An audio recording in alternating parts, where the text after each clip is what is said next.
사돈 숨 넘어가기 전에 도장부터 찍어. 니네 아버지 빚 우리 아들한테 넘길 생각 추호도 하지 마라. 친정아빠가 뇌경색으로 쓰러지자마자 시댁 식구들은 마치 짠 듯이 연락을 끊었습니다. 그리고 며칠 만에 나타난 시어머니는 위로는커녕 이혼 서류부터 들이밀었죠. 친정덕 볼 때는 간이라도 빼줄 것처럼 굴었으면서 사정이 어려워지니 저를 헌신짝처럼 내버리려는 그 탐욕스러운 눈빛. 저는 이혼 서류를 넘기는 시어머니를 쳐다보며 빙그레 웃었습니다. 진짜죠, 어머니? 딴소리 하시면 안 돼요. 그리고 이틀 뒤 시어머니는 비명을 지르며 다급하게 전화를 걸어왔는데요. 지금부터 한 여자의 처절하고 통쾌한 복수극이 시작됩니다. 안녕하세요. 세상에 영원한 내 편은 없다는 말을 뼈저리게 실감하고 있는 여자, 이서연이라고 해요. 사랑이라는 달콤한 사탕 발림에 속아 눈이 멀었던 한 여자의 처절한 이야기를 지금부터 시작해 볼게요. 규칙적인 기계음만이 차갑게 울려 퍼지는 중환자실의 공기는 유난히 더 서늘하고 무겁게만 느껴져서 숨을 쉬는 것조차 죄스럽게 느껴지더라고요. 투명한 산소호흡기 너머로 보이는 우리 아빠의 얼굴은 제가 평생 우러러보던 태상건설 회장님의 강인한 모습이 아니라 그저 모진 풍파 앞에 힘없이 쓰러진 가여운 노인의 모습일 뿐이라서 제 가슴이 천갈래 만갈래 찢어지는 것만 같았습니다. 평생을 바쳐 일궈온 회사가 부도 위기에 처하고 믿었던 사위에게 배신당한 충격으로 쓰러지신 아빠의 앙상한 손을 잡고 저는 하염없이 눈물만 흘리고 있었죠. 그때 병실 문이 거칠게 열리더니 또각거리는 구두 소리와 함께 불청객이 들이닥쳤는데 고개를 돌려보니 잔뜩 독이 오른 표정의 시어머니가 서 계시지 뭐예요.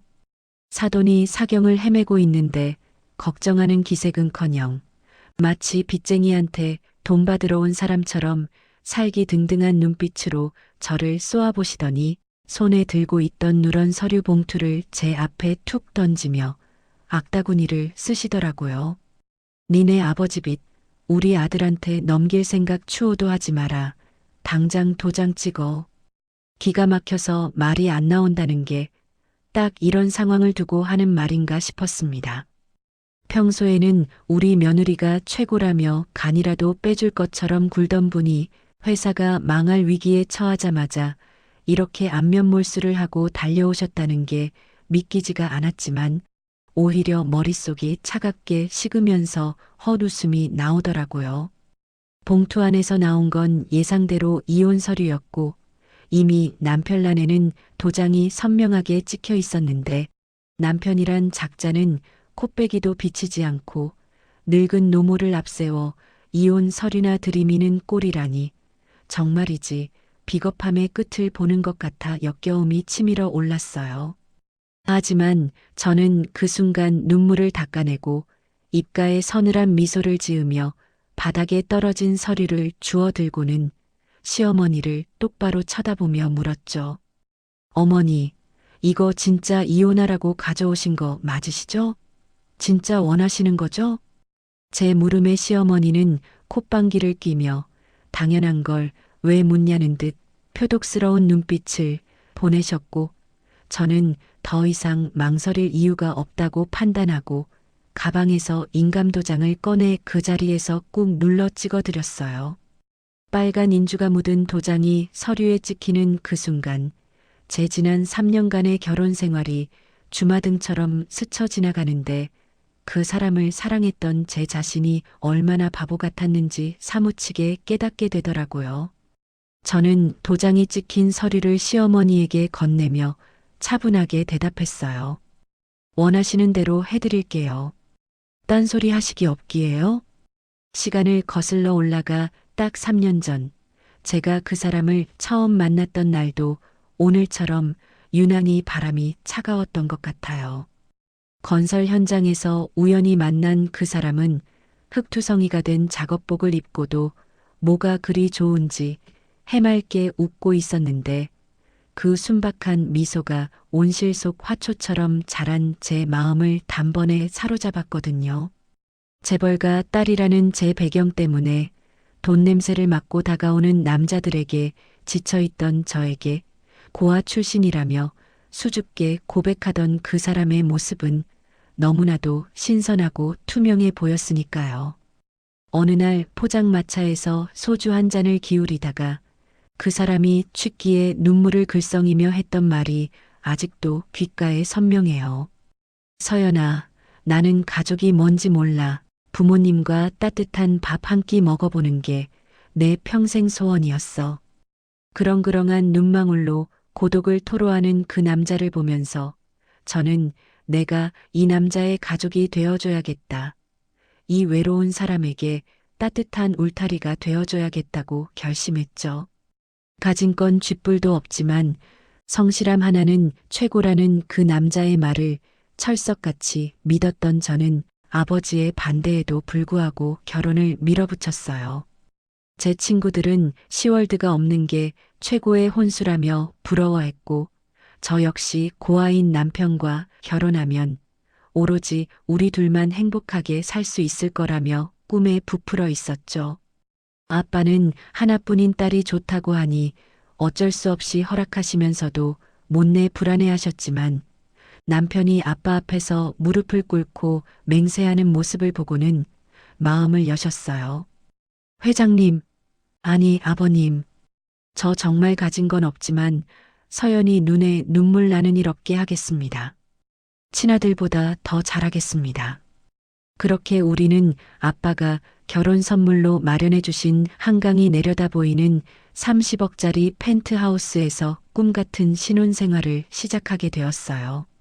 최고급 호텔에서 올린 결혼식은 그야말로 화려함 그 자체였고 남편은 신데렐라의 왕자님처럼 행복해 보여서 저도 덩달아 세상을 다 가진 기분이었죠. 남편은 매일 아침 일찍 일어나 아빠께 안부 전화를 드리고 주말이면 아빠를 모시고 골프장이며 낚시터를 다니면서 정말 친아들보다 더 살갑게 굴더라고요. 아빠도 그런 사위가 기특하셨는지 회사 요직에 앉히시고 하나부터 열까지 경영 수업을 시키시며 차기 후계자로 점 찍어 두시는 눈치셨습니다. 저희 부부는 남부러울 것 없이 완벽하게 행복했고 이 행복이 영원할 거라고 믿어 의심치 않았죠. 하지만 신혼 1년 차에 접어들며 너무나도 평화롭고 달콤하기만 했던 우리 부부의 일상을 산산조각 내버리는 한 통의 전화가 걸려왔어요. 결혼 1주년을 기념해서 남편과 오붓하게 와인을 마시며 저녁 식사를 하고 있는데 식탁 위에 올려둔 남편의 휴대폰이 요란하게 울리기 시작하더라고요. 모르는 번호였지만 남편은 별 생각 없이 전화를 받았는데 수화기 너머의 목소리를 듣자마자 남편의 얼굴이 흙빛으로 변하면서 들고 있던 와인잔을 떨어뜨릴 뻔했지 뭐예요. 평소 침착하던 사람이 손까지 벌벌 떨며 동공이 흔들리는 모습을 보니 직감적으로 뭔가 잘못되었다는 걸 느낄 수 있었어요. 남편은 제 눈치를 살피며 황급히 자리를 피하려고 했지만 조용한 거실이라 수화기 너머로 들려오는 중년 여성의 목소리가 제 귀에도 똑똑히 들리고 말았거든요. 그 목소리는 떨리고 있었지만 뼈에 사무친 그리움과 원망이 뒤섞인 아주 기묘한 톤이었어요. 민재야 엄마야. 널 얼마나 찾았는지 아니? 고아라고 쳐내고아라 피부치 하나 없다고 했던 남편에게 엄마라니 이게 도대체 무슨 마른 하늘의 날벼락 같은 소리인가 싶어 저는 멍하니 남편을 바라볼 수밖에 없었어요. 남편은 전화를 끊지도 못하고 엉거주춤 서서 식은땀을 흘리며 저와 전화기 사이에서 갈팡질팡하고 있었습니다.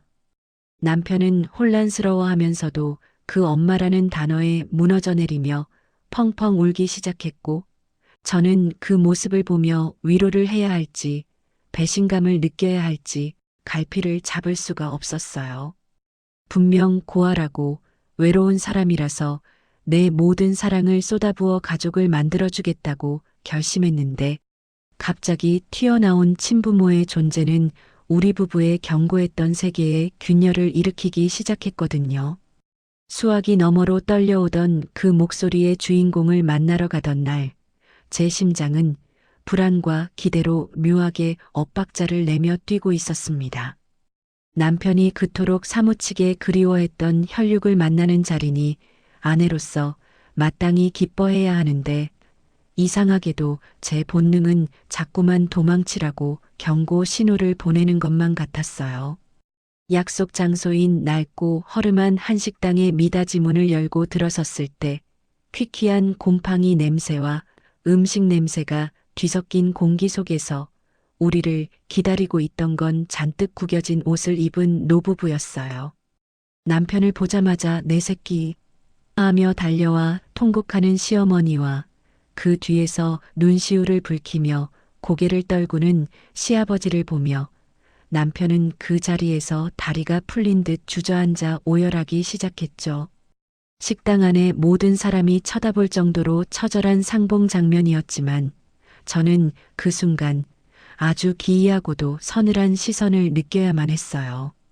남편을 끌어안고 우는 시어머니의 눈동자가 아들의 얼굴이 아닌 식탁 위에 올려둔 제 외제차 차키와 손목에 감긴 명품 시계를 바쁘게 훑고 있었으니까요. 그 눈빛은 30년 만에 찾은 자식을 향한 애끓는 모정이라기보다는 마치 굶주린 하이에나가 예상치 못한 횡재를 발견했을 때 번들거리는 탐욕의 눈빛과 소름 끼치도록 닮아 있었어요. 하지만 감격에 취해 이성이 마비된 남편에게는 그런 섬뜩한 기색이 전혀 보이지 않는 것 같더라고요. 시어머니는 눈물 콧물을 쏟으며 그 뻔하디 뻔한 레퍼토리를 읊어대기 시작했는데 그 목소리에는 묘한 당당함마저 서려 있었어요. 민재야, 불쌍한 내 새끼. 엄마가 널 버린 게 아니야. 그때는 우리가 너무 가난해서 정말 입에 풀칠하기도 힘들어서 어쩔 수가 없었어. 널 보내고 내가 하루라도 편히 잠든 적이 있는 줄 아니? 가난 때문에 자식을 버렸다는 그 비겁한 변명을 남편은 마치 성경 말씀이라도 되는 양 거룩하게 받아들이며 고개를 끄덕이더군요. 제가 보기엔 그저 남편의 배경과 돈 냄새를 맡고 찾아온 게 분명해 보였지만 평생 가족이라는 울타리를 갈망했던 남편에게 그들은 신이 내려준 마지막 구원과도 같았나 봐요. 그날의 만남 이후 남편은 마치 효도 한번 못 해보고 죽은 귀신이 들린 사람처럼 굴기 시작했는데 정말 브레이크가 고장난 폭주 기관차를 보는 것 같았습니다. 처음에는 그저 고생하신 부모님께 맛있는 밥 한 끼, 따뜻한 옷 한 벌 사드리는 정도라 저도 기꺼이 웃으며 지갑을 열었지만 그 요구는 시간이 지날수록 눈덩이처럼 불어나기 시작하더라고요. 어느 날은 남편이 시무룩한 표정으로 들어오더니 시부모님이 사시는 월세방에 곰팡이가 펴서 기침을 하신다며 가슴을 치지 않겠어요? 그러더니 제 상의도 없이 덜컥 서울 한복판에 있는 신축 오피스텔 전세 계약을 하고 와서는 계약금을 입금해달라고 당당하게 요구하더라고요. 기가 막혔지만 부모님 건강이 걱정된다는데 며느리로서 모른 척할 수가 없어서 해줬더니 그게 시작이었어요. 며칠 뒤에는 시아버지가 무릎이 아파서 대중교통을 이용하기 힘들다며 최고급 세단을 뽑아다 바치고 시어머니가 친구들 모임에 들고 나갈 가방이 없다며 백화점 명품관을 제 집 드나들듯 드나들기 시작했죠. 제가 이건 정말 아닌 것 같아서 우리가 아무리 여유가 있어도 이렇게 계획 없이 흥청망청 쓰는 건 아니지 않냐고 조심스럽게 말을 꺼냈을 때였어요. 식탁에서 밥을 먹던 남편이 숟가락을 탁 내려놓으며 씹던 밥알이 튀어나올 정도로 소리를 지르는데 그 표정이 너무나 낯설어서 순간 얼어붙고 말았죠. 야, 이서연. 너 지금 돈 좀 있다고 유세 떠냐? 내가 내 부모님한테 효도 좀 하겠다는데. 그게 그렇게 배가 아파? 너는 부모님 잘 만나서 평생 손에 물 한 방울 안 묻히고 호의호식하며 살았지만 난 이제 겨우 부모님 만났어. 그동안 못 해드린 거 다 해드리고 싶은 내 마음을 그렇게 짓밟아야 속이 시원해? 남편의 그 악에 바친 고함은 단순한 화가 아니라 마음 깊은 곳에 딸이를 틀고 있던 열등감과 자격지심의 폭발이었어요.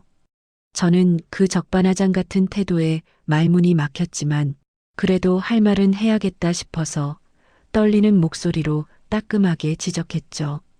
누가 효도하지 말래? 적당히 분수에 맞게 하라는 거지. 그리고 솔직히 말해서 그 돈, 자기가 번 돈 아니잖아.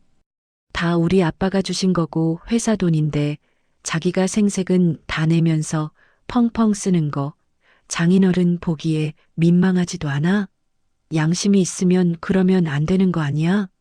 제 말이 전곡을 찔렀는지 남편은 얼굴이 빨개지더니 씩씩거리는 숨소리만 내뱉으며 자리를 박차고 나가버리더라고요. 그 뒷모습을 보며 저는 가슴이 답답해 터질 것만 같아서 친정으로 달려가 아빠에게 모든 사실을 털어놓고 하소연을 했어요. 제 이야기를 다 들으신 아빠는 씁쓸한 표정으로 찻잔을 만지작거리시더니 오히려 제 손을 꼭 잡으며 남편의 편을 들어주시지 뭐예요? 서연아, 박서방이 오죽하면 그러겠냐. 평생을 처내고아로 외롭게 살다가 핏줄을 찾았으니 그 기쁨이 오죽하겠어. 가족 없이 산 게 평생의 한이라는데 네가 좀 넉넉하게 마음 먹고 참아줘라. 없는 사람 돕는 셈치고 남편 기살려주는 셈치고 눈 감아주면 다 너한테 복으로 돌아올 거다. 내가 박서방 더 열심히 일하라고 챙겨주는 거니까 너무 속상해하지 마라. 아빠의 그 넓고 깊은 마음이 그리고 사위를 친아들처럼 여기시는 그 따뜻한 배려가 저에게는 거역할 수 없는 법이나 다름없었기에 저는 끓어오르는 화를 꾹꾹 눌러 담으며 묵묵히 며느리 노릇을 하기 시작했어요. 복으로 돌아올 거라는 아빠의 말씀만 믿고 저는 시댁의 온갖 대소사를 도맡아 처리하는 하녀 아닌 하녀가 되어버렸죠. 김장철이 되면 연차까지 내고 가서 고무장갑을 끼고 배추를 절이고 버무리는데 시어머니는 손가락 하나 까딱 안 하고 소파에 누워 텔레비전을 보며 애미야, 간이 좀 싱겁다. 더 빨갛게 해라 하며 훈수만 두시더라고요. 그뿐인가요? 시댁 식구들이 해외여행을 가고 싶다고 하면 제가 항공권부터 숙소 예약, 현지 가이드 역할까지 자처해서 무거운 짐을 바리바리 싸들고 따라다녀야 했어요. 시아버지 환갑잔치 때는 유명 호텔 연회장을 빌려 제 사비로 최고급 요리와 가수까지 불러서 성대한 파티를 열어드렸는데 시댁 친척들은 고마워하기는커녕 음식이 짠해 싱겁네 하며 타박을 놓질 않나 갈 때 챙겨드린 답례품이 약소하다며 대놓고 면박을 주기까지 했죠. 호의가 계속되면 권리인 줄 안다더니 시댁 식구들이 딱 그 짝이더라고요.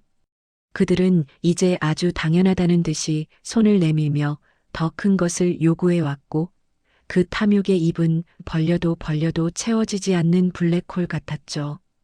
애미야, 이번에 네 시누이가 결혼할 때가 됐는데 혼수는 좀 빵빵하게 해줘야 우리 집안 체면이 서지 않겠니? 너네 친정은 그 정도는 껌값 아니냐? 강남 아파트 한 채 정도는 해줄 수 있지? 이런 말도 안 되는 요구가 일상이 되어버렸지만 남편은 그저 허허 웃으며 걱정 마세요. 장인어른께 말씀드려서 제가 다 알아서 할게요라고 제 앞에서 보란 듯이 큰 소리만 뻥뻥 쳐대니 제 속은 새까맣게 타들어갈 수밖에 없었죠. 그렇게 지옥 같은 시집살이와 밑빠진 독에 물붓기 같은 나날들이 2년이나 지속되면서 남편은 점점 제가 알던 그 성실하고 순수한 청년의 모습을 잃어가고 있었어요. 아빠의 전폭적인 지지 덕분에 남편은 고속 승진을 거듭해 태상건설의 핵심 부서인 구매팀장 자리에 올랐고 저 역시 회계팀 차장으로 승진하여 회사 내에서는 꽤나 힘있는 실세 부부로 통하게 되었죠. 하지만 권력의 맛을 보게 된 남편은 겸손함 대신 오만함을, 성실함 대신 허세를 옷입기 시작하더라고요. 예전에는 작업복에 흙을 묻히며 땀 흘리는 것을 자랑스러워하던 사람이 이제는 이태리제 명품 정장을 빼입고 머리에 기름을 바른 채 거들먹거리는 꼴이라니 정말 봐줄 수가 없었습니다. 퇴근하고 집에 돌아온 남편은 넥타이를 거칠게 풀어헤치며 소파에 벌러덩 눕더니 세상을 다 가진 왕이라도 된 것처럼 으스대며 이렇게 말하곤 했어요. 아, 오늘 그 자재업체 김 사장 그 양반 나한테 90도로 허리 숙이며 굽신거리는 거 봤어? 역시 남자는 자리가 사람을 만든다니까. 내가 구매팀장이 되니까 그 콧대 높은 사장들이 알아서 기는 거 있지. 이게 바로 갑의 인생이지. 서연아, 너도 이제 어디 가서 남편 자랑 좀 하고 다녀라. 남편의 씀씀이는 직급이 올라갈수록 더욱 대담해지고 커져만 갔어요. 예전에는 제 눈치를 보며 쓰던 돈을 이제는 자기가 잘나서 버는 돈이라고 착각하며 법인카드와 제 개인 카드를 가리지 않고 흥청망청 써대기 시작했죠. 핸드폰에서는 하루가 멀다고 카드 결제 알림 문자가 딩동딩동 울려댔는데 그 내역을 볼 때마다 제 혈압은 수직 상승하곤 했어요. 백화점 명품관, 고급 한정식집, 피부과, 심지어는 성형외과까지 시댁 식구들이 제 카드를 마치 자기들 카드처럼 들고 다니며 긁어대고 있었던 거예요. 카드 명세서를 남편에게 보여주며 따지면 남편은 오히려 우리 엄마 쌍꺼풀 수술 좀 시켜드렸다. 왜? 늙어서 눈꺼풀 처지는 게 얼마나 불편한 줄 알아? 하며 적반하장으로 소리를 질러댔죠.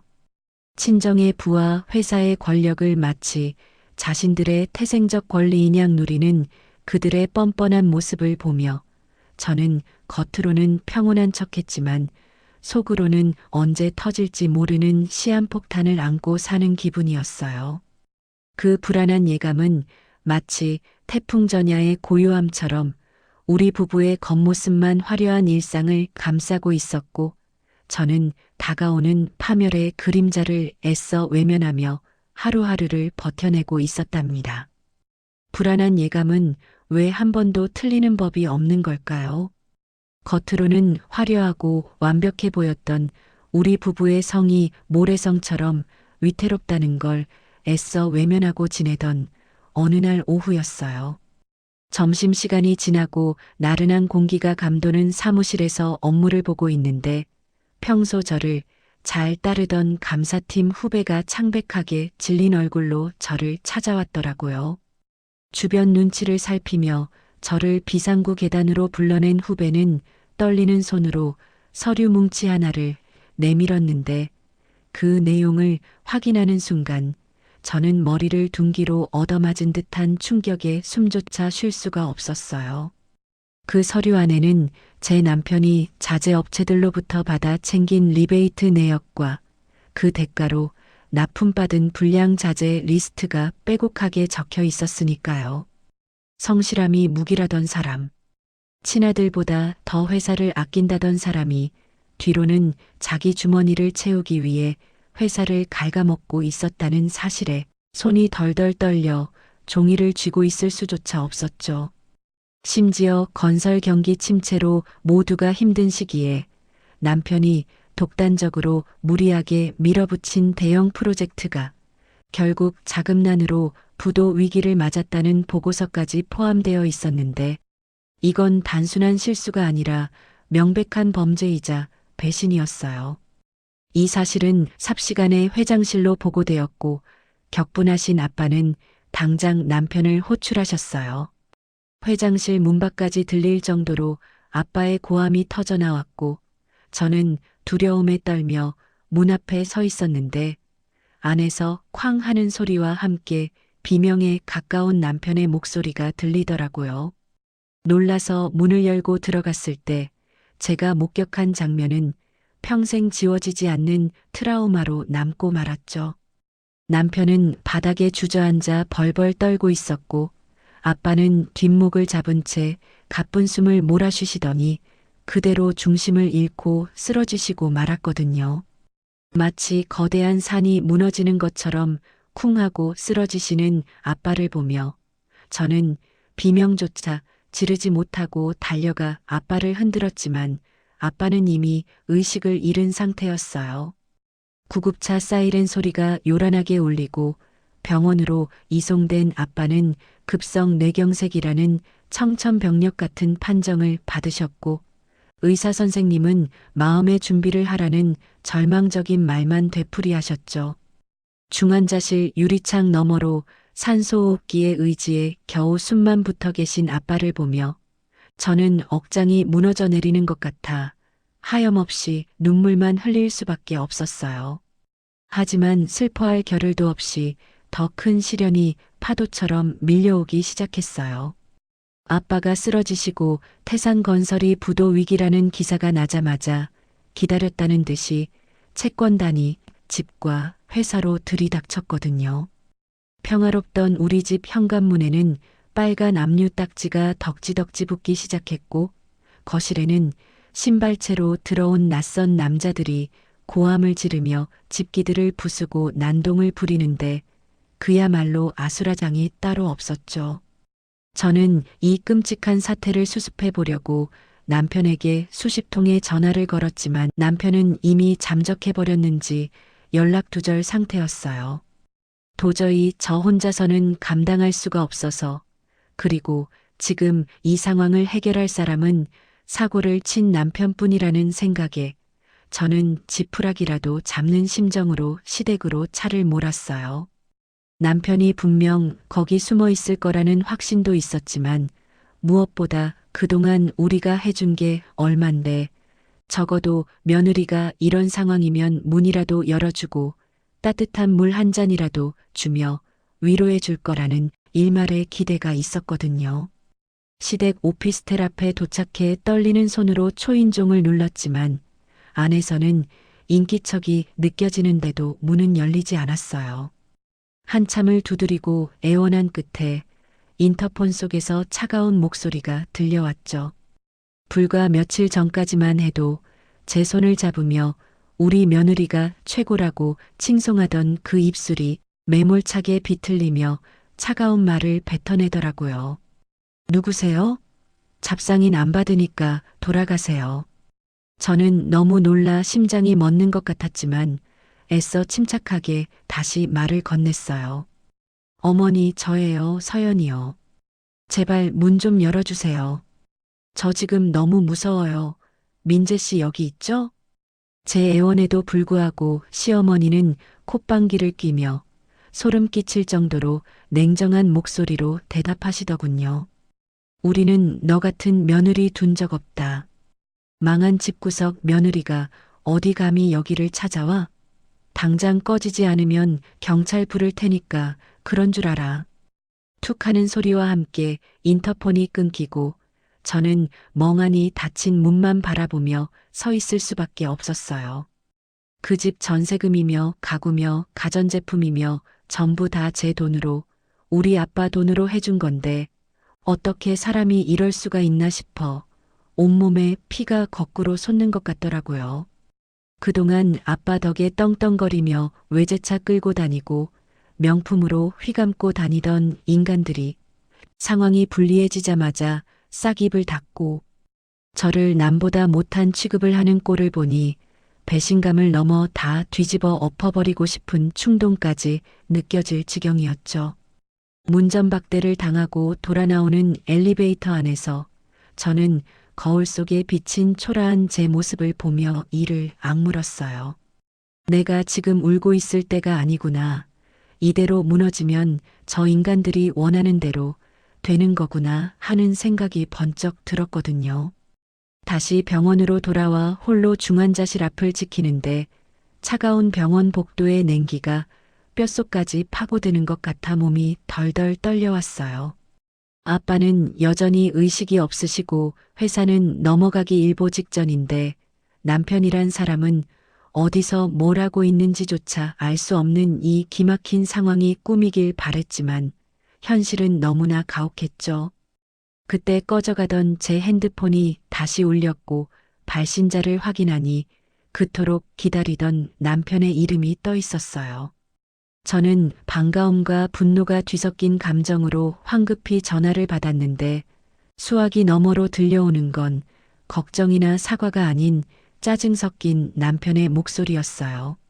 주변이 시끄러운 술집인지 쿵쿵거리는 음악 소리가 들려왔고 남편은 술에 취한 듯 혀 꼬인 소리로 저에게 소리를 질러댔습니다. 너 왜 이렇게 전화를 해대고 난리야? 사람 피 말려 죽일 작정이야? 적반하장도 유분수지. 어떻게 이 상황에서 저런 말이 나올 수 있는지 기가 막혀서 말이 안 나왔지만 저는 끓어오르는 화를 누르며 아빠 소식을 전했어요. 당신 지금 어디야? 아빠가 지금 오늘 내일 하시는데 사위라는 사람이 코빼기도 안 비치고 도대체 뭐 하고 있는 거야? 빨리 병원으로 와. 제 말에 남편은 잠시 침묵하더니 이내 비웃음 섞인 목소리로 대꾸하는데 그 말이 비수가 되어 제 가슴을 후벼 파더군요. 내가 지금 거기 가서 뭐해? 의사도 아닌데 내가 가면 장인어른이 벌떡 일어나시기라도 한대? 저는 제 귀를 의심하며 부들부들 떨리는 목소리로 다시 소리쳤어요. 너 미쳤니? 어떻게 말을 그렇게 해? 네가 저지른 사고 때문에 쓰러지신 거잖아. 당장 와서 사죄드리고 사태 수습해. 그러자 남편은 귀찮다는 듯 한숨을 푹 쉬며 대답했어요. 나 지금 바빠. 내가 이 사태 수습하려고 얼마나 뛰어다니고 있는데 네가 감히 오라가라야? 나 지금 투자자들 만나서 접대 중이라고. 회사를 살리려면 내가 이렇게 발로 뛰어야 할 거 아니야. 한가하게 병문안 타령이나 하고 있을 때가 아니라고. 회사를 살리기는커녕 제 목숨줄 챙기려고 도망칠 궁리를 하고 있는 게 뻔히 보이는데 뻔뻔하게 거짓말을 늘어놓는 남편의 목소리에 저는 헛웃음이 터져 나왔습니다. 그 시끄러운 음악 소리 사이로 여자의 웃음소리가 들려오는 것 같아 온몸에 소름이 돋았지만 남편은 제 대답도 듣지 않고 일방적으로 통보하듯 말했어요. 아무튼 나 바쁘니까 당분간 연락하지 마. 알아서 해결될 때까지 기다려. 괜히 설치지 말고 가만히 있으라고 알겠어? 뚝 하는 소리와 함께 전화가 끊어지고 저는 멍하니 핸드폰을 바라보며 자리에 주저앉고 말았어요. 믿었던 도끼에 발등이 찍힌다더니 제 인생이 딱 그 꼴이었고 이제 저에게 남은 건 의식 없는 아빠와 산더미 같은 빚, 그리고 차가운 배신뿐이라는 사실이 저를 벼랑 끝으로 내몰고 있었죠. 전화가 끊긴 후 차가운 병원 복도에 주저앉아 있던 저는 멍하니 꺼진 휴대폰 화면만 바라보고 있었는데 그때 저 멀리서 누군가 급한 발걸음으로 달려오는 소리가 들리더라고요. 고개를 들어보니 아빠의 오랜 신복이신 김 실장님이 한눈에도 며칠 밤을 새운 듯 퀭한 얼굴로 서류 봉투 하나를 가슴에 품은 채 저를 향해 뛰어오고 계셨어요. 숨을 헐떡이며 제 앞에 선 실장님은 주변을 경계하듯 두리번거리더니 저를 비상계단 구석으로 이끌고 가서는 떨리는 손으로 품에 안고 있던 서류 봉투를 건네주셨어요.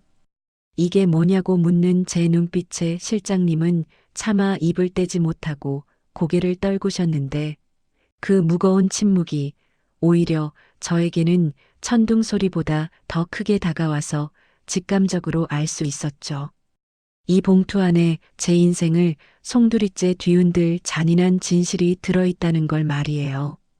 떨리는 손으로 봉투를 열어 그 안에 담긴 서류들을 하나하나 확인해 내려가는데 종이 한 장 한 장 넘길 때마다 제 심장이 난도질 당하는 것 같은 고통에 숨조차 쉴 수가 없었습니다.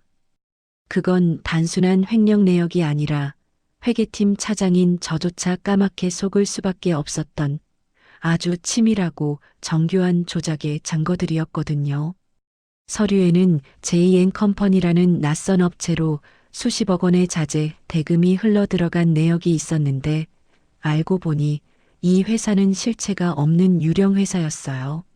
남편은 구매팀장이라는 자신의 직위를 이용해 이 유령 회사와 허위 계약을 맺고는 회계팀 실무자들에게 회장님이 지시하신 극비 프로젝트다. 보안이 생명이다라며 입단속을 시키고 가짜 세금 계산서를 발행해 돈을 빼돌렸던 거예요. 제가 꼼꼼하게 장부를 검토하는 성격인 걸 누구보다 잘 아는 남편이기에 감히 제가 의심할 수 없는 아빠의 지시라는 명분을 내세워 제 눈과 귀를 완벽하게 가렸던 거죠. 그렇게 빼돌린 돈이 흘러간 최종 종착지는 다름 아닌 내연녀의 개인 계좌였고 그것도 모자라 두 사람의 이름으로 발권된 스위스행 편도 비행기 티켓 복사본까지 첨부되어 있었는데 출국 날짜가 바로 내일로 잡혀 있더라고요. 회사가 망하든 말든 장인이 쓰러져 사경을 헤매든 말든 남편은 제 눈을 속이고 회사를 기만하며 자기 한 몸 챙겨서 내연녀와 함께 해외로 도피해 떵떵거리고 살 생각뿐이었던 거예요. 더 기가 막힌 건 시댁 식구들의 행태가 담긴 조사 보고서였는데 그 내용을 읽는 순간 저는 인간이라는 존재에 대한 환멸을 느끼고 말았죠. 시부모와 시누이는 남편이 잠적한 직후부터 서울 시내 유명 법무법인들을 찾아다니며 채무 상속 포기와 이혼 소송에 대해 상담을 받고 다니셨더라고요. 어떻게 하면 며느리인 저에게 모든 빚을 떠넘기고 자기들은 법적으로 깨끗하게 빠져나갈 수 있을지, 어떻게 하면 아들이 빼돌린 재산을 지키면서 이혼을 시킬 수 있을지 치밀하게 계산기를 두드리고 있었던 거죠. 남편이 저에게 전화로 바쁘니까 연락하지 말라고 소리쳤던 그 순간에 그들은 뒤에서 저를 완벽하게 버릴 준비를 끝마치고 있었던 거예요. 저는 이상하게도 눈물이 한 방울도 나오지 않았어요. 오히려 뜨겁게 끓어오르던 슬픔과 분노가 순식간에 차갑게 식어내리면서 머릿속이 무서울 정도로 맑아지는 게 느껴지더라고요. 회계 장부 하나하나를 꼼꼼히 살피던 제 직업적 본능이 깨어나면서 이 완벽해 보이는 범죄의 허점을 찾아내 반드시 죗값을 치르게 하겠다는 차가운 오기가 생겼거든요. 그렇게 마음을 다잡고 병실로 돌아와 아빠의 손을 잡고 있는데 아니나 다를까 시어머니가 이혼 서류를 들고 들이닥치셨어요. 그녀는 세상에서 제일 억울한 척하며 네 아버지 빚 우리 아들한테 넘기지 말라며 악담을 퍼붓는 시어머니의 연기를 보고 있자니 구역질이 나올 것 같았지만 저는 입가에 서늘한 미소를 띄우며 연기에 장단을 맞춰드렸죠. 진짜 이혼을 원하시냐고, 정말 후회 안 하시겠냐고 묻는 제 말에 시어머니는 코웃음을 치셨지만 저는 그 웃음 뒤에 숨겨진 탐욕과 공포를 꿰뚫어 보고 있었어요. 제가 원하시는 대로 해드리죠라며 도장을 꾹 찍어드리자 시어머니는 마치 알터니가 빠진 사람처럼 환한 표정으로 서류를 낚아채듯 가져가셨고 뒤도 안 돌아보고 병실을 나가버리셨죠. 그 뒷모습을 보며 저는 속으로 차갑게 중얼거렸죠. 가세요. 가서 마음껏 기뻐하세요. 당신 아들이 얼마나 멍청한 짓을 저질렀는지, 그리고 그 대가가 얼마나 혹독할지 곧 알게 될 테니까요. 시어머니가 떠나고 다시 정막이 감도는 병실에 홀로 남겨졌을 때 침대 옆 협탁 위에 놓여있던 아빠의 휴대폰이 웅웅거리는 진동 소리를 내며 울리기 시작했어요. 발신자 이름을 확인해 보니 강 회장이라는 낯선 이름이 뜨더라고요. 평소 아빠의 인맥을 웬만하면 다 알고 있다고 자부했던 저였지만 강 회장이라는 이름은 생소해서 받을까 말까 잠시 망설였어요. 하지만 이 늦은 시간에 그것도 아빠가 쓰러지신 걸 알면서도 전화를 걸 정도면 뭔가 중요한 용건이 있을 거라는 생각이 들어 조심스럽게 통화 버튼을 눌렀죠. 수화기 너머로 들려오는 목소리는 굉장히 중후하고 무게감 있는 노신사의 목소리였어요. 이 회장, 자네 괜찮은 건가? 기사를 보고 놀라서 전화했네. 아, 혹시 따님이신가? 저는 떨리는 목소리로 제가 딸이라고, 아빠는 지금 의식이 없으시다고 말씀드렸습니다.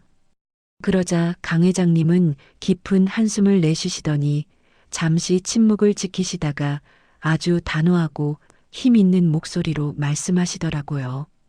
잘 듣게. 자네 아버지는 내 생명의 은인일세.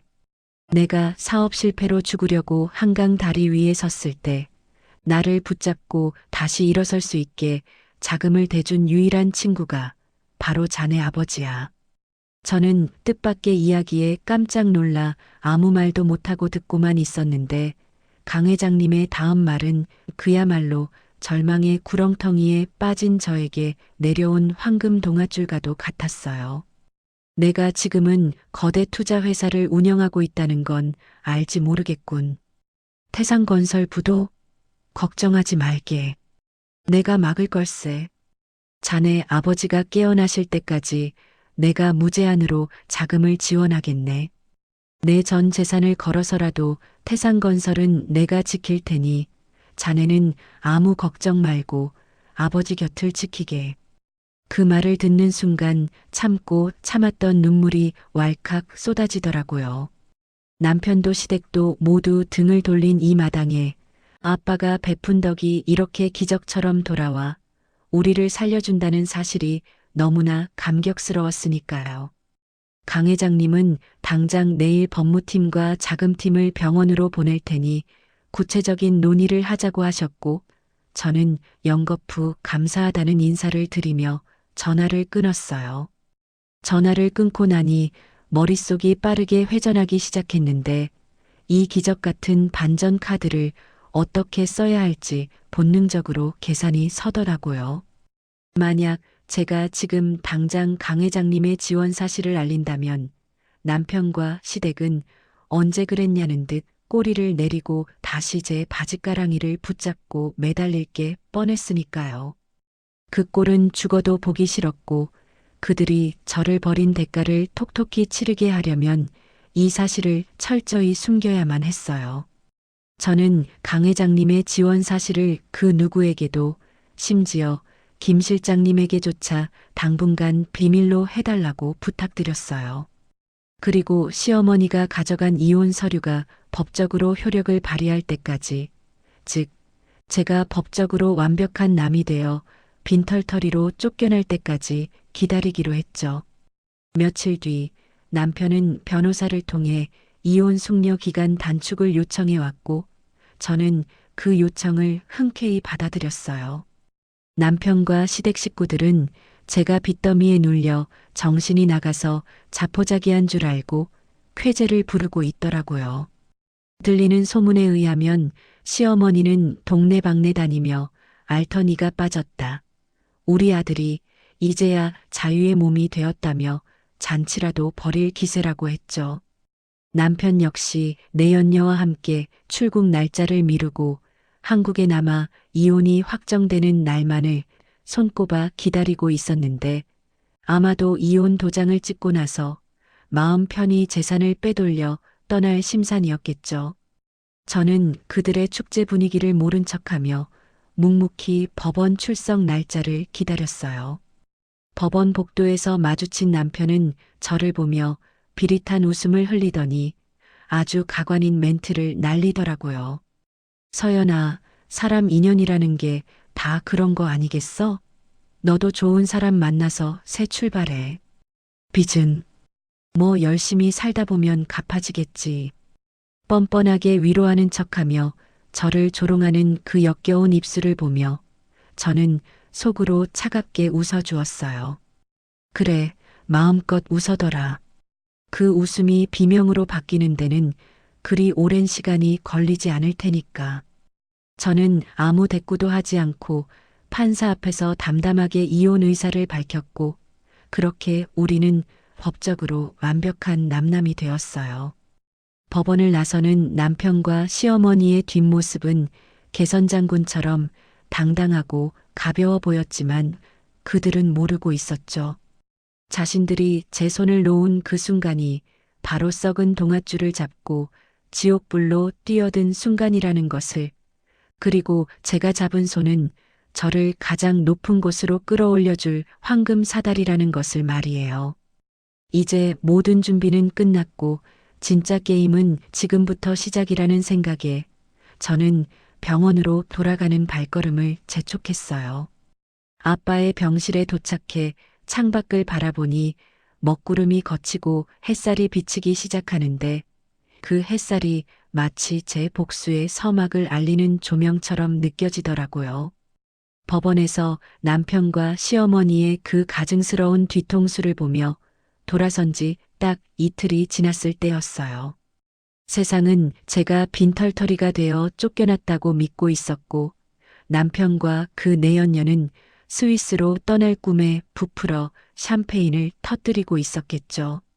하지만 그들의 축배가 독배로 바뀌는 건 정말 순식간이었습니다.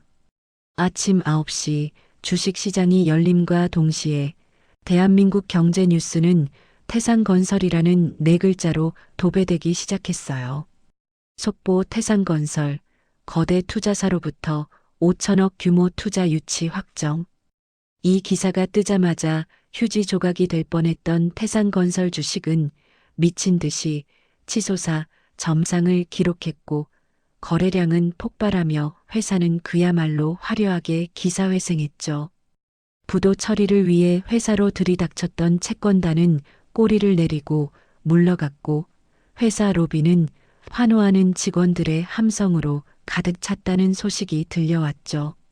이 모든 건 강 회장님이 아빠와의 약속을 지키기 위해 정광석화처럼 움직여주신 덕분이었는데 사람들은 이걸 기적이라고 불렀지만 저는 이걸 심판의 시작이라고 불렀습니다. 회사가 살아났으니 이제는 회사에 기생하던 암덩어리를 도려낼 차례였죠. 저는 강 회장님이 붙여주신 국내 최고의 법무팀 변호사들과 마주 앉아 제가 밤새 분석한 자료들을 테이블 위에 펼쳐놓았어요. 그건 바로 남편이 제 눈을 피하기 위해 만들었던 유령회사 JN컴퍼니의 자금 흐름도와 그가 위조했던 가짜 재검 계산서들이었어요.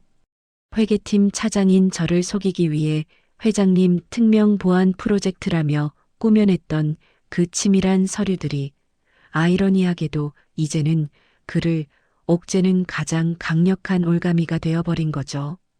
저는 변호사님에게 붉은 펜으로 남편이 빼돌린 자금의 최종 종착지인 내연녀의 계좌를 가리키며 차분하게 말했어요. 단순 횡령이 아닙니다. 이건 특경법상 배임, 사문서 위조, 그리고 범죄수익은닉규제법 위반까지 적용 가능한 건입니다. 가장 무거운 형량을 받게 해주세요. 빠져나갈 구멍 따위는 없게 만들어주셔야 합니다. 검찰은 제 제보와 증거가 너무나 완벽해서 수사 착수와 동시에 체포영장을 발부했고 남편과 내연녀에 대한 출국 금지 명령이 떨어졌어요. 하지만 이미 공항으로 출발해버린 그들은 이 사실을 꿈에도 모른 채 인천공항 출국 심사대 앞에 서 있었죠. 저는 병실 TV를 켜고 뉴스 채널을 고정해 둔 채 마치 재미있는 영화의 클라이맥스를 기다리는 관객처럼 팔짱을 끼고 화면을 응시했어요. 그리고 잠시 후 뉴스 속보 자막과 함께 현장 화면이 비쳤는데 그 장면은 평생 제 뇌리에서 잊히지 않을 최고의 명장면이었어요. 선글라스를 끼고 명품 가방을 든 채 희희낙낙하며 출국장을 빠져나가려던 남편과 내연녀의 앞을 검은 양복을 입은 수사관들이 가로막는 모습이 생중계되고 있었거든요. 화면 속 남편은 수사관이 내민 체포영장을 보고는 믿을 수 없다는 듯 뒷걸음질을 쳤고 내연녀는 비명을 지르며 남편의 뒤로 숨으려 했지만 소용없었어요. 수사관들은 가차없이 남편의 손목에 은색 수갑을 채웠고 이거 나. 내가 누군지 알아? 나 태상건설 회장 사위야. 라고 발악하는 남편의 목소리가 뉴스 오디오를 뚫고 생생하게 들려왔죠. 회장 사위. 이미 이혼 도장 찍어서 남남이 된 주제에 어디서 감히 아빠의 이름을 파는 건지 그 뻔뻔함에 헛웃음이 나오더라고요. 기자들의 플래시 세례가 쏟아지는 가운데 고개를 푹 숙인 채 끌려가는 남편의 모습을 보며 저는 가슴 깊은 곳에서 뜨거운 무언가가 뻥 뚫리는 듯한 카타르시스를 느꼈어요. 그동안 며느리라는 이름으로, 아내라는 이름으로 참아왔던 그 모든 서름과 억울함이 저 수갑 채워진 손목 하나로 보상받는 기분이었으니까요. 그때였어요. 협탁 위에 올려둔 제 핸드폰이 미친 듯이 울어대기 시작했는데 액정에 뜬 이름은 다름 아닌 시어머니였어요. 아마 TV 뉴스를 보고 기절초풍해서 전화를 건 모양인데 제가 받지 않자 전화는 끊어졌다 울렸다를 반복하며 거의 30통 가까이 계속되더라고요. 그 집요한 진동 소리가 마치 살려달라고 애원하는 비명소리처럼 느껴져서 저는 여유롭게 커피를 한 모금 마시며 그 소리를 감상했죠. 30번째 전화벨이 울릴 때쯤 저는 천천히 통화 버튼을 누르고 세상에서 가장 차가운 목소리로 전화를 받았어요. 여보세요. 수화기 너머에서는 숨이 넘어갈 듯 헐떡거리는 시어머니의 목소리가 다급하게 터져 나왔어요. 아가, 며느라, 이게 도대체 무슨 일이냐? 뉴스에 민재가 나오는데 이게 다 꿈이지? 그렇지? 우리 민재가 잡혀가다니 그게 무슨 말도 안 되는 소리니? 저는 피식 웃으며 아주 침착하게 대꾸했어요. 꿈이라니요. 뉴스 못 보셨어요? 어머니 아들 회사 돈 수십억 횡령하고 도망가려다 딱 걸려서 잡혀간 거예요. 아, 이제 어머니 아들도 아니지. 범죄자 박민재 씨라고 해야 하나? 제 말에 시어머니는 억장이 무너지는 소리를 내며 울부짖으시더니 이내 태도를 싹 바꾸고 비굴하게 매달리기 시작했습니다. 불과 며칠 전 저에게 이혼 서류를 던지며 악담을 퍼붓던 그 기세등등함은 온데간데 없고 살려달라며 꼬리를 흔드는 강아지 마냥 애처롭게 굴었죠. 아가, 내가 미쳤었다. 내가 노망이 나서 그랬어. 우리 다시 잘해보자, 응? 너랑 민재 아직 서류 정리 다 안 끝난 거 아니냐? 내가 가서 싹싹 빌게. 민재 좀 꺼내다오. 너네 아빠한테 말 좀 잘해서 합의 좀 해달라고 해, 응? 어떻게 사람이 저렇게 바닥까지 추할 수 있을까 싶어 경멸감이 들었지만 저는 마지막 확인 사살을 위해 입을 열었어요. 이봐요, 김말자 씨. 우리 이미 법적으로 완벽한 남남이에요. 서류 정리는 법원에서 깔끔하게 끝났고요. 그리고 합의? 꿈 깨세요. 저는 콩밥 먹일 생각밖에 없으니까. 아, 그리고 한 가지 더. 저는 잠시 숨을 고른 뒤 시어머니의 숨통을 끊어놓을 결정적인 한마디를 날렸어요. 지금 살고 계신 그 오피스텔이랑 타고 다니시는 차, 그거 다 제 명의인 거 아시죠? 제가 며느리일 때나 드린 거지. 남남인 지금은 엄연한 불법 점유잖아요. 변호사 통해서 퇴거 명령서 보냈으니까 당장 짐 싸서 나가세요. 이번 주 내로 안 비우면 용역 불러서 강제로 끌어낼 겁니다. 뭐라고? 야, 이 독한 년아. 네가 어떻게 우리한테 이래. 시어머니의 악에 바친 비명소리를 들으며 저는 미련 없이 종료 버튼을 눌러버렸어요. 핸드폰을 던져놓고 고개를 돌려 침대를 바라보는데 거짓말처럼 아빠의 눈꺼풀이 파르르 떨리고 있었어요. 제가 놀라서 달려가 아빠 하고 부르자 아빠는 힘겹게 눈을 뜨시며 저를 바라보셨죠. 산소호흡기 너머로 희미한 미소를 지으시는 아빠의 손을 꼭 잡는데 따뜻한 온기가 제 손바닥을 타고 전해져 오더라고요. 마침 TV 화면에서는 뉴스 앵커가 태산건설의 화려한 부활과 함께 횡령범 박민재의 구속수사가 불가피하다는 멘트를 날리고 있었고요. 아빠는 그 화면을 보시더니 상황을 다 이해하신 듯 고개를 끄덕이며 제 손을 꽉 잡아주셨어요. 그 손길은 잘했다, 내 딸. 고생했다라고 말씀하시는 것 같아서 저는 아빠의 가슴에 얼굴을 묻고 그제야 참았던 기쁨의 눈물을 펑펑 쏟아낼 수 있었답니다. 지옥 같았던 시간들이 끝나고 드디어 우리에게도 진짜 봄날이 찾아온 것만 같았거든요. 남편이 구속되고 아빠가 기적처럼 의식을 되찾으시면서 우리 집안에는 다시 웃음꽃이 피기 시작했어요. 태산건설 주가는 연일 상한가를 기록하며 고공행진을 이어갔고 아빠도 강 회장님의 전폭적인 지원 덕분에 VIP 병동에서 재활 치료를 받으며 복귀를 준비하고 계셨거든요. 저는 이제 모든 악몽이 끝났다고 정의가 승리했다고 믿으며 안도하고 있었는데 그건 저의 너무나도 순진하고 어리석은 착각이었습니다. 구치소의 차가운 철창 안에 갇힌 남편은 얌전히 자신의 죗값을 치를 생각은커녕 마지막 발악으로 우리를 향해 치명적인 독을 품고 웅크리고 있었으니까요. 뱀은 머리가 잘려도 독이빨을 세운다는 말이 있다던데 제 전 남편이 딱 그 짝이었던 거죠. 회사가 부도의 위기를 넘기고 정상화 궤도에 오르며 다시 활기를 되찾아가던 어느 평화로운 오후였어요. 저는 밀린 결제 서류를 검토하느라 정신이 없었는데 현장 소장님으로부터 다급한 전화 한 통이 걸려왔어요.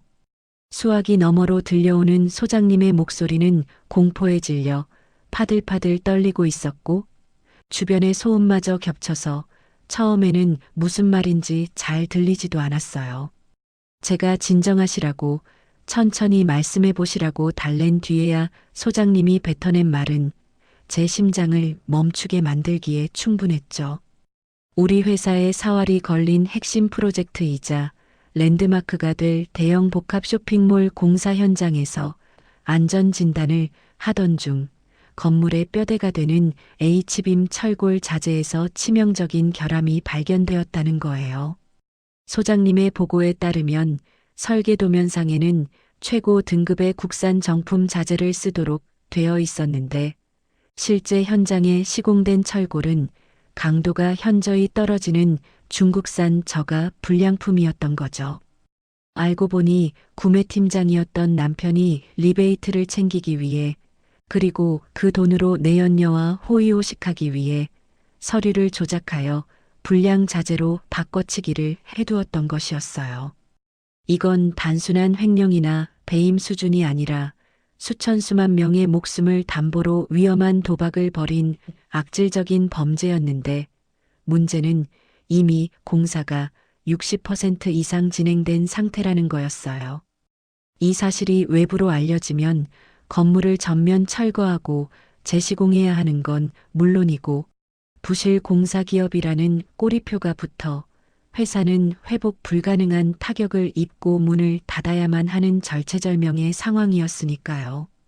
남편은 잡혀가면서도 우리 회사의 가장 깊숙한 심장에 언제 터질지 모르는 시한폭탄을 설치해두고 갔던 거예요.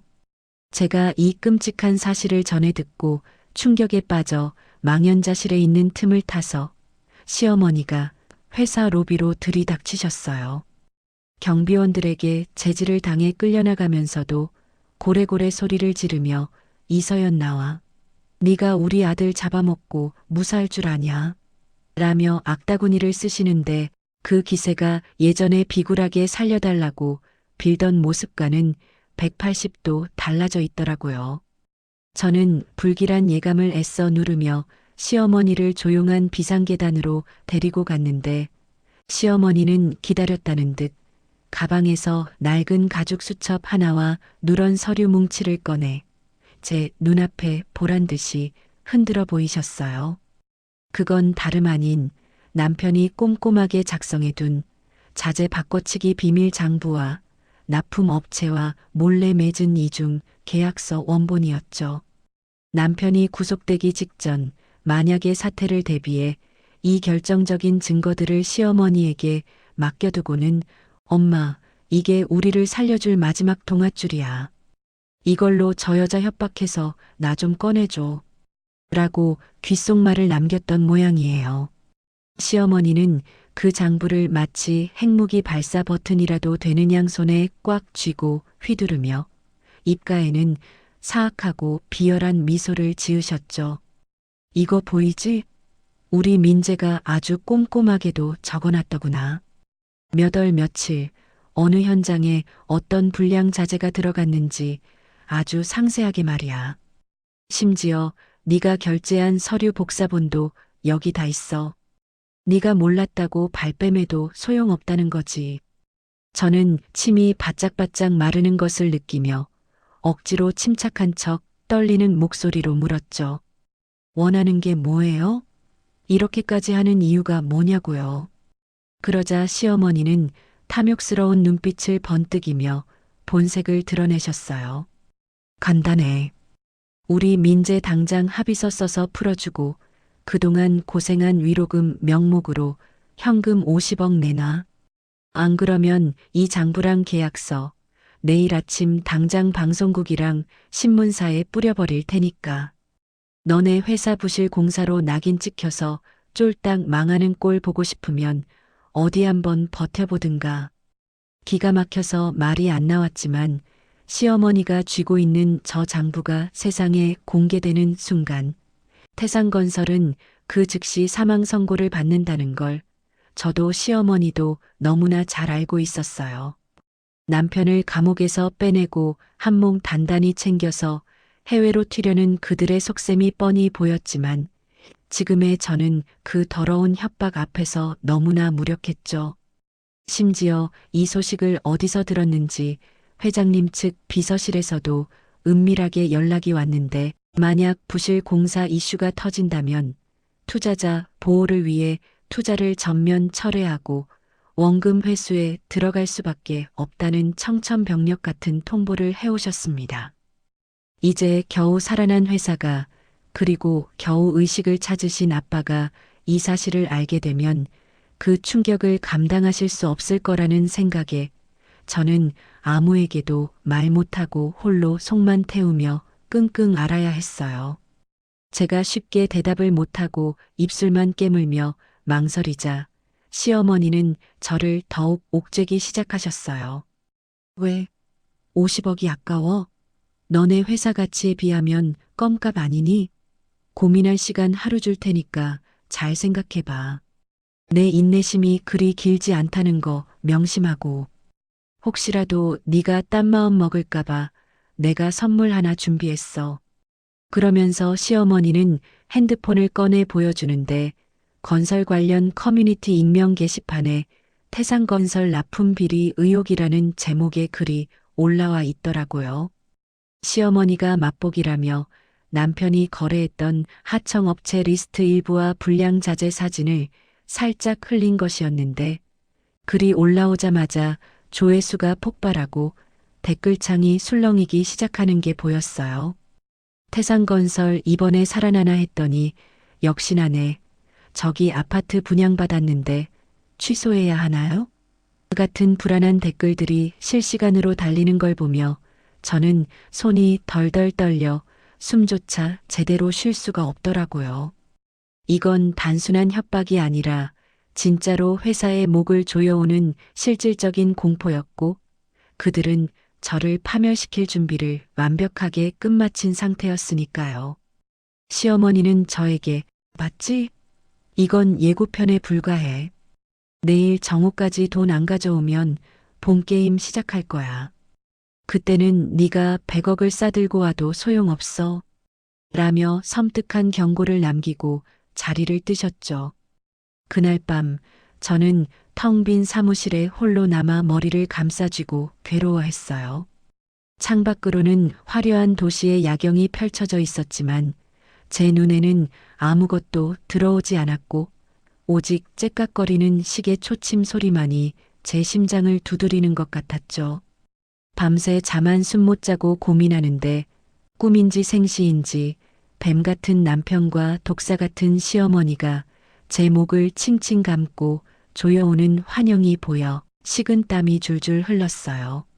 어떻게든 방법을 찾아야 하는데 50억이라는 돈을 마련해 주는 건 범죄자에게 굴복하는 꼴이고 그렇다고 버티자니 회사가 공중분해될 위기라 이러지도 저러지도 못하는 진퇴양난의 상황이었죠.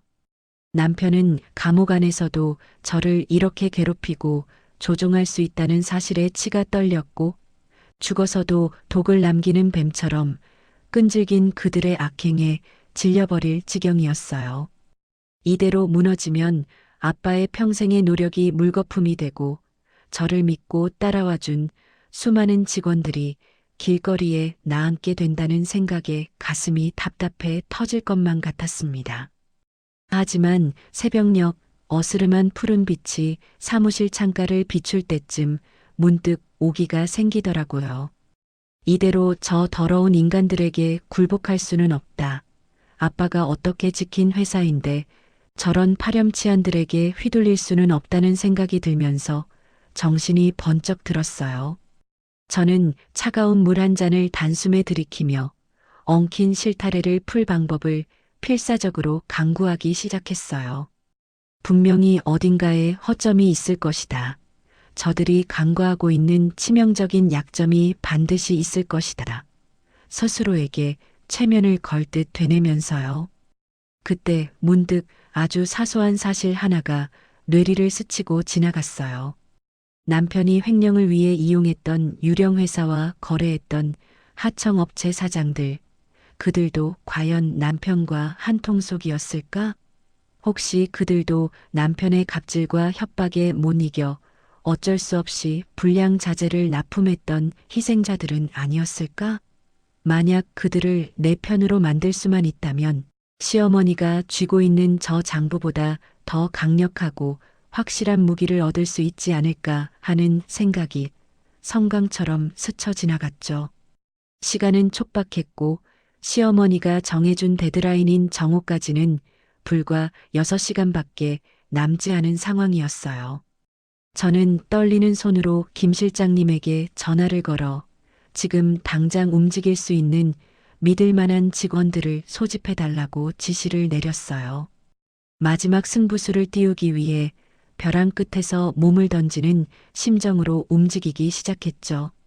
이 싸움은 단순히 돈 50억을 지키는 싸움이 아니라 정의와 불의의 싸움이자 제 인생을 건 마지막 도박이었으니까요. 하지만 이 절체절명의 순간에 제가 무너지면 모든 것이 끝이라는 사실을 되새기며 저는 거울을 보며 표정을 고치고 연기를 시작했죠. 일단 시간을 벌어야 했기에 최대한 겁에 질려 아무 생각도 못하는 나약한 며느리의 목소리를 흉내내며 시어머니에게 전화를 걸었어요. 어머니, 저예요. 제가 졌어요. 어머니 말씀대로 할게요. 50억 어떻게든 마련해 볼게요. 제발 그 장부만은 터뜨리지 말아주세요. 수화기 너머로 시어머니의 비릿한 웃음소리가 들려왔고 그 웃음소리는 제 귓가에 뱀이 기어가는 듯한 소름을 끼치게 했죠. 진작 그럴 것이지. 괜히 허침 쓰고 그래. 그래, 언제 가져올 거니? 내 인내심 바닥나기 일보 직전인 거 알지? 현금으로 그 큰 돈을 당장 준비하는 게 쉽지가 않아서요. 은행 지점장님께 사정사정해서 오늘 저녁까지는 맞출 수 있을 것 같아요. 오늘 저녁 7시 강남에 있는 그 일식집 룸으로 오세요. 돈 가방 들고 갈게요. 오냐, 늦으면 알지? 장부랑 계약서 사본. 이미 기자들 이메일에 첨부해 놓고 전송 버튼만 누르면 되게 세팅해 놨으니까 허튼 수작 부릴 생각 마라. 전화를 끊자마자 저는 숨을 깊게 몰아쉬며 핸들을 꽉 잡았어요. 지금부터 저녁 7시까지 남은 시간은 불과 7시간. 이 짧은 시간 안에 판을 완전히 뒤집을 카드를 찾아내야만 했어요. 저는 김 실장님이 미리 파악해둔 주소지로 차를 거칠게 몰기 시작했죠. 목적지는 경기도 외곽의 한적한 공단 지역, 남편과 공모하여 불량자재를 납품했던 강철건업의 사무실이었습니다. 도착한 곳은 간판도 제대로 달려있지 않은 허름한 컨테이너 박스였는데 인기척을 죽이고 문을 열고 들어가니 최 사장이라는 사람은 뉴스에서 본 남편의 구속 소식 때문인지 잔뜩 겁을 집어먹은 채 대낮부터 소주병을 기울이고 있더라고요.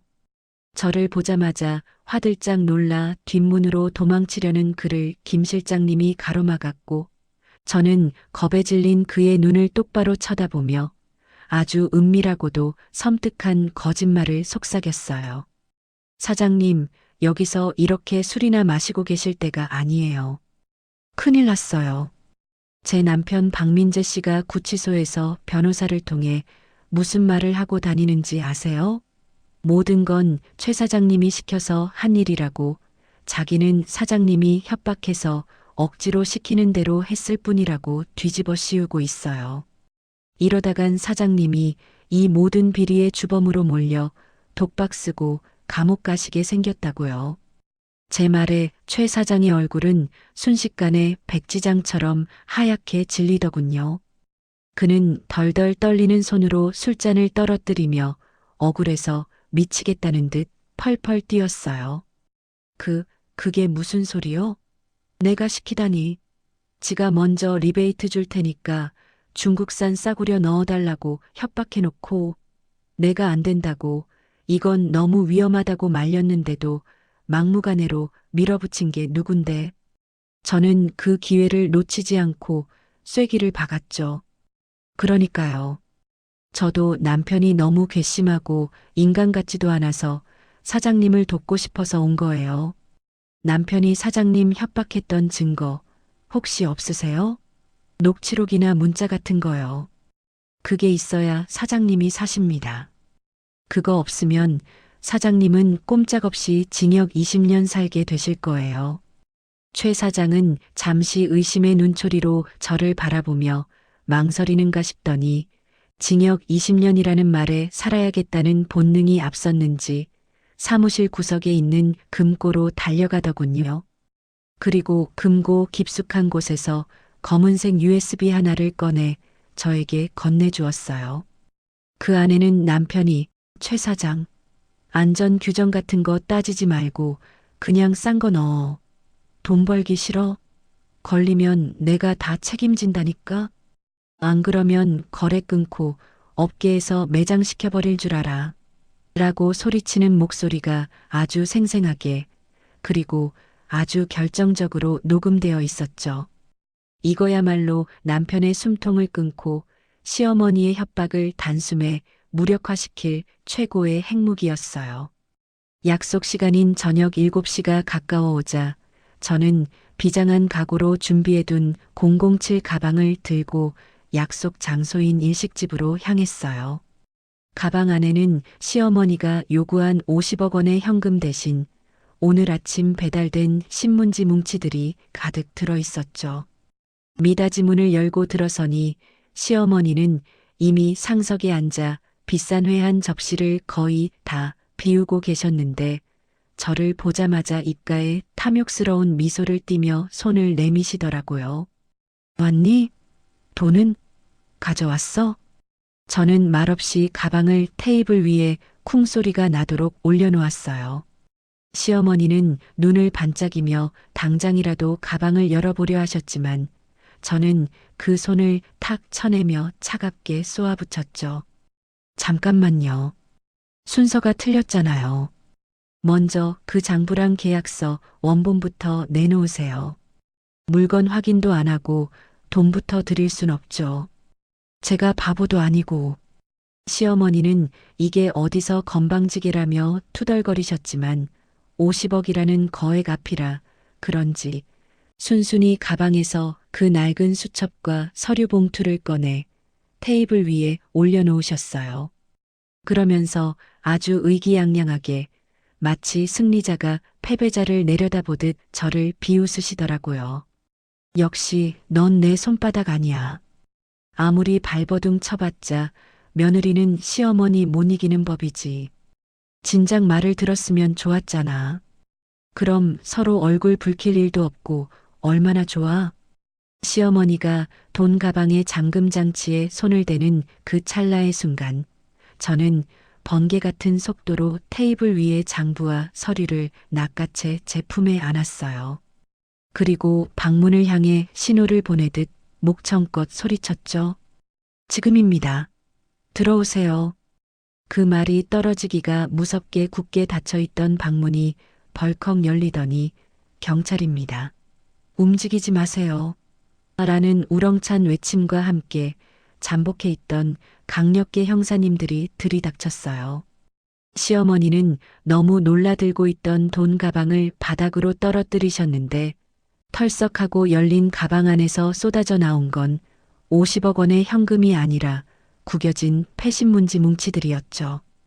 바닥에 흩뿌려지는 신문지 조각들을 보며 시어머니의 얼굴은 경악으로 일그러졌고 상황 파악이 안 된 채 멍하니 서 있다가 자신의 손목에 채워지는 차가운 수갑의 감촉에 비명을 지르셨어요. 이게 뭐야? 이거 안 나? 내가 누군 줄 알고. 야 이서연, 네가 감히 나한테 함정을 파? 형사님은 단호하고 무미건조한 목소리로 미란다 원칙을 고지했어요. 김말자 씨, 당신을 공갈 협박 및 증거 인멸 시도 그리고 범죄 수익 은닉 혐의로 긴급 체포합니다. 변호사를 선임할 수 있고 변명의 기회가 있으며 경찰서로 끌려가는 시어머니의 뒷모습을 보며 저는 품에 안았던 비밀 장부와 최 사장에게서 받은 USB를 담당 형사님께 모두 제출했어요. 이로써 시어머니는 아들을 구하기는커녕 자신도 감옥에 가게 생겼고 아들의 죄목만 더 확실하게 만들어주는 꼴이 되어버린 거죠. 제 속이 다 시원해지는 순간이었지만 아직 해결해야 할 가장 큰 산이 남아 있었어요. 바로 회사의 존폐가 걸린 부실 자재 문제였죠. 저는 이 위기를 기회로 바꾸기 위해 누구도 예상치 못한 아주 대담한 정면 돌파를 감행하기로 결심했어요. 다음 날 아침 저는 긴급 기자회견을 자청하여 수많은 카메라와 플래시 세례 앞에 섰습니다. 단상에 오른 저는 준비해온 원고를 읽는 대신 마이크 앞에 서서 깊게 고개를 숙이며 진심 어린 사과부터 전했죠. 태산건설 대표 직원으로 나오게 된 이서연입니다. 저희는 최근 내부 감사를 통해 과거 담당자의 비리로 인한 심각한 자재 결함을 선제적으로 발견했습니다. 비록 막대한 손실이 예상되지만 고객의 안전과 신뢰보다 더 중요한 가치는 없기에 해당 건물을 전면 철거하고 처음부터 다시 시공하기로 결정했습니다. 뼈를 깎는 아픔으로 다시 태어나겠습니다. 기자회견장은 잠시 정적이 흘렀고 이내 웅성거림으로 바뀌더니 질문 세례가 쏟아지기 시작했어요. 보통 건설사들이라면 쉬쉬하며 덮으려 했을 치부를 스스로 드러내고 수백억 원의 손해를 감수하면서까지 안전이라는 가치를 택한 태산건설의 결단에 여론은 반전되기 시작했죠. 비리 기업이라는 오명 대신 양심 기업, 책임지는 기업이라는 찬사가 쏟아지기 시작했고 인터넷 커뮤니티와 SNS에서는 태산건설 응원 챌린지까지 이어졌어요. 위기가 기회로 뒤바뀌는 기적 같은 순간이었죠. 이 소식을 전해 들은 강 회장님 역시 자네의 그 정직함과 결단력이 내 마음을 움직였네. 내 눈이 틀리지 않았어. 라며 투자를 철회하기는커녕 오히려 추가 자금 지원을 약속해 주셨어요. 덕분에 곤두박질 칠 뻔했던 태산건설의 주가는 폭락은커녕 연일 상한가를 기록하며 창사 이래 최고치를 경신하는 기염을 토했답니다. 반면 구치소에 있던 남편은 그야말로 생지옥을 맛보게 되었어요. 제가 제출한 최 사장의 녹취록과 시어머니가 가져온 장부가 결정적인 증거가 되어 단순 횡령 혐의에 건설산업기본법 위반과 특정범죄 가중처벌 등에 관한 법률 위반 혐의까지 추가되었거든요. 변호사 말로는 최소 징역 15년 이상은 나올 것이고 평생 감옥에서 썩게 될지도 모른다고 하더라고요. 뉴스 화면에 비친 남편의 얼굴은 이제 거만함은 온데간데였고 공포와 절망으로 일그러져 있었는데 그 모습을 보며 저는 비로소 길고 길었던 싸움이 끝났음을 실감할 수 있었어요. 자신이 심어둔 독에 자신이 중독되어 파멸해가는 꼴이라니 인과응보라는 말이 이보다 더 잘 어울릴 수는 없었죠. 저는 창밖으로 보이는 맑게 갠 하늘을 올려다보며 깊은 숨을 내쉬었어요. 이제 정말 다 끝났구나. 이제야말로 아빠와 함께 진짜 내 인생을 살 수 있겠구나 하는 안도감과 함께 지난날의 사처들이 아물어가는 게 느껴지더라고요. 시원한 바람이 불어와 제 뺨을 스치는데 그 바람이 마치 잘했다, 고생했다라고 위로해주는 것만 같았답니다. 시간은 참 야속하기도 하지만 또 한편으로는 가장 공평한 치유제라는 말이 맞는 것 같아요. 그 치열했던 전쟁 같았던 시간들이 지나가고 어느덧 계절이 2번이나 바뀌어 따스한 봄바람이 불어오는 날이 찾아왔거든요. 그 사이 우리 태산건설은 창립 이래 가장 눈부신 전성기를 맞이했어요. 양심 기업이라는 타이틀 덕분에 수주 실적은 역대 최고를 기록했고 주가는 연일 고공행진을 이어가며 업계의 부러움을 한몸에 받고 있었습니다. 무엇보다 가장 기쁜 소식은 우리 아빠가 건강을 완전히 회복하셔서 경영 일선에 복귀하셨다는 거예요. 훌훌 털고 일어나 지팡이 없이도 꼿꼿하게 걸어 들어오시는 아빠의 모습을 보며 직원들은 기립박수로 환영했고 저는 그 모습을 뒤에서 지켜보며 남몰래 눈시울을 붉혔답니다. 그리고 저 역시 그저 회장님 딸이라는 꼬리표를 떼고 실력으로 인정받아 당당히 전무라는 직함을 달고 회사의 핵심 리더로 자리 잡게 되었죠. 회사의 창립 30주년 기념 행사가 열리는 날 화려한 샹들리에가 빛나는 연회장에는 정재계 인사들과 직원들로 발 디딜 틈이 없었는데 사회자가 제 이름을 호명하자 우레와 같은 함성이 터져 나왔어요. 다음은 위기의 순간, 탁월한 리더십으로 태산건설을 구원한 이서연 전무님의 축사가 있겠습니다. 단상에 올라 수많은 사람들의 눈을 마주하는 순간 가슴이 벅차오르더라고요. 불과 1년 전만 해도 배신과 절망의 늪에서 허우적대던 제가 이제는 이렇게 당당하게 승리자가 되어 서 있다는 사실이 믿기지 않았으니까요. 저는 떨리는 목소리를 가다듬고 준비해온 축사 대신 진심을 담은 한마디를 건넸어요. 비 온 뒤에 땅이 굳는다는 말처럼 우리는 시련을 겪으며 더 단단해졌습니다. 이제 태산건설은 그 어떤 바람에도 흔들리지 않는 뿌리 깊은 나무가 될 것입니다. 저를 믿고 따라와 주신 모든 분께 이 영광을 돌립니다. 쏟아지는 박수갈채 속에서 단상을 내려오는데 아빠가 저를 향해 엄지를 척 들어 보이시며 환하게 웃어주셨어요. 그 미소 하나로 지난날의 모든 고생이 눈 녹듯 사라지는 기분이었죠.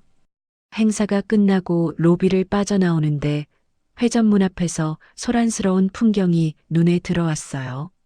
낡고 해진 옷을 입은 한 노파가 경비원들의 바짓가랑이를 붙잡고 실랑이를 벌이고 있었는데 헝클어진 머리와 때 묻은 얼굴은 영락없는 노숙자의 행색이었지만 저는 단번에 알아볼 수 있었어요. 바로 제 전 시어머니 김말자 씨였죠. 알고 보니 시어머니는 공갈 협박 미수와 증거인멸 시도 혐의로 집행유예를 받고 풀려났지만 제가 퇴거 명령을 내려 쫓겨난 이후 오갈 데가 없어 찜질방과 무료 급식소를 전전하며 살고 있다고 하더라고요. 아들인 남편은 징역 15년을 선고받고 감옥에 갇혀 있으니 끈 떨어진 연신세가 되어 비참하게 하루하루를 연명하고 있었던 거예요. 시어머니는 저를 발견하자마자 눈이 휘둥그레지더니 경비원을 뿌리치고 제 앞으로 달려와 넙죽 엎드리며 울부짖기 시작했어요. 아가, 서연아, 나 좀 살려다오. 내가 잘못했다. 밥 한 끼만 먹여줘. 응? 갈 데가 없어. 제발 예정을 생각해서라도. 제 바짓단을 잡으려는 그 시커먼 손을 보며 사람들은 수군거렸지만 저는 눈 하나 깜짝하지 않았어요. 예전 같았으면 마음이 약해져서 지갑이라도 열었겠지만 지금의 저는 그들이 제 인생에 남긴 상처가 얼마나 깊었는지 그리고 그들이 얼마나 악랄했는지 뼈저리게 기억하고 있었으니까요. 동정심? 그런 건 사치였어요. 저는 아주 차갑고 건조한 눈빛으로 시어머니를 내려다보며 경비원에게 짧고 간결하게 지시했죠. 여기 잡상인 출입 금지 아닌가요? 손님들 불편해하시니 얼른 내보내세요. 아, 네. 전무님, 죄송합니다. 이봐요, 할머니. 얼른 나가요. 경비원들에게 양팔이 들려 질질 끌려나가면서도 서연아, 내가 잘못했어.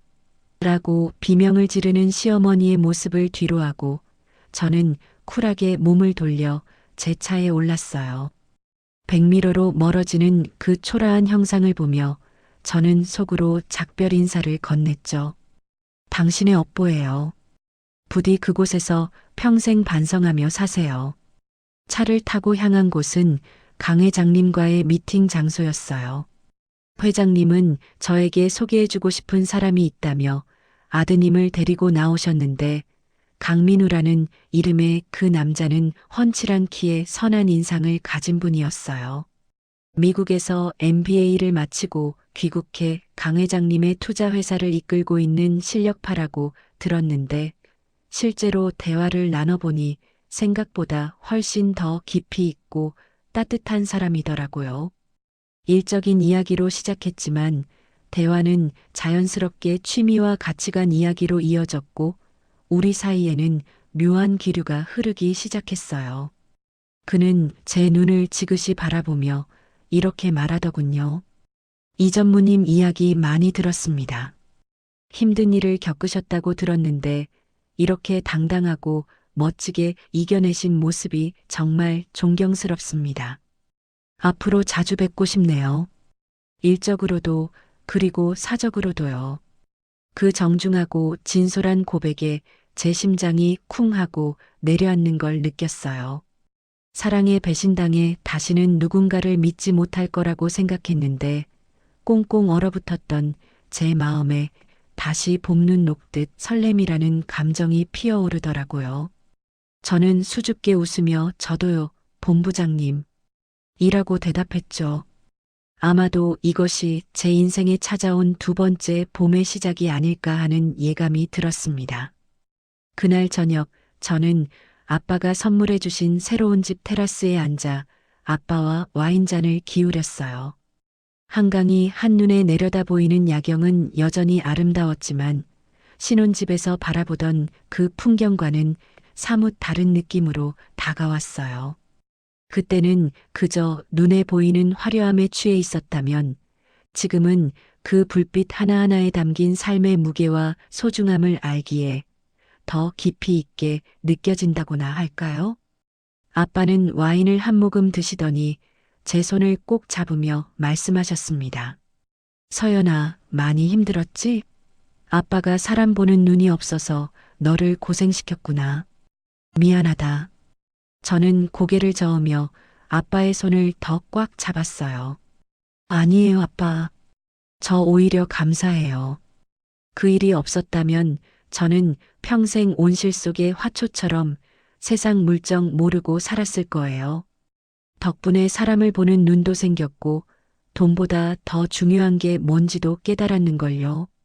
그래, 그게 뭔데? 아빠의 물음에 저는 밤하늘을 올려다보며 독백하듯 대답했어요. 진짜 내 편이 누구인지 알아보는 눈이요. 그리고 나 자신을 사랑하고 지키는 힘이요. 과거의 상처는 가슴 한구석에 흉터로 남았지만 저는 이제 그 흉터를 부끄러워하지 않아요. 그 흉터는 제가 폭풍우를 견뎌내고 살아남았다는 훈장이자 저를 더 단단하게 만들어준 굳은 살이니까요. 깨진 항아리는 다시 붙이면 물이 새지만 금이 간 곳을 황금으로 때우면 세상에 하나뿐인 예술품이 된다는 일본의 킨츠기라는 공예처럼 제 인생도 상처를 통해 더 빛나는 예술품으로 다시 태어난 것 같아요. 테라스 너머로 불어오는 시원한 강바람을 맞으며 저는 맑게 갠 밤하늘을 향해 환하게 웃어 보였어요. 저 하늘 어딘가에서 저를 지켜보고 계실 엄마에게 그리고 앞으로 펼쳐질 저의 눈부신 미래에게 약속하듯이 말이죠. 더 이상 울지 않겠다고, 이제는 정말 행복해지겠다고. 제 인생의 진짜 봄날은 바로 지금부터 시작이니까요. 지금까지 제 얘기 들어주셔서 감사드립니다. 여러분, 오늘 들려드린 서연님의 이야기 어떠셨나요? 믿었던 사람에게 배신당하고 벼랑 끝까지 몰렸던 한 여자가 눈물을 닦고 스스로 일어서서 통쾌한 복수에 성공하고 다시 봄날을 맞이하는 과정이 정말 한편의 영화 같았죠. 특히 당당하게 기자회견을 열어 위기를 기회로 바꾸던 모습은 듣는 내내 제 속이 다 뻥 뚫리는 것 같더라고요. 살다 보면 우리도 서연님처럼 예고 없이 찾아온 시련에 마음이 무너져 내릴 때가 있습니다. 사람에게 상처받고 세상이 나만 등 돌린 것 같아 외로울 때도 있죠. 하지만 오늘 서연님이 보여주셨듯이 깨진 항아리도 금으로 때우면 세상에 하나뿐인 예술품이 된다는 말이 참 와닿지 않나요? 지금 겪고 있는 아픔과 상처가 언젠가는 나를 더 단단하고 빛나게 만들어줄 훈장이 될 거라 믿습니다. 혹시 지금 힘든 시간을 보내고 계신 분이 있다면 오늘 이야기가 작은 위로와 용기가 되었기를 진심으로 바랍니다. 서연님의 앞날에 그리고 여러분의 앞날에도 따스한 봄바람만 가득하길 응원할게요. 서연님께 따뜻한 응원의 댓글을 남겨주세요. 큰 위로가 되어줄 거예요. 오늘도 끝까지 함께 해주셔서 감사합니다.